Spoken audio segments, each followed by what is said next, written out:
मग बाबासाहेबांचं नाव आहे जो संविधानाला कारणीभूत आहे त्याला तुम्ही संपवायला निघालाय. पालकमंत्र्यांची फार मोठी चूक आहे मॅडम, माफी मागणार नाही, पण पालकमंत्र्यांची ही चूक पदरात घ्यावी.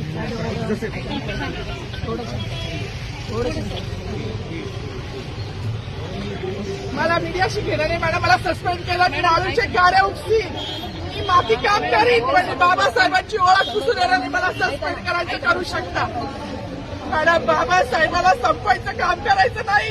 26 जानेवारी 15 ऑगस्ट मध्ये मी नाही मानत, पण लोकशाही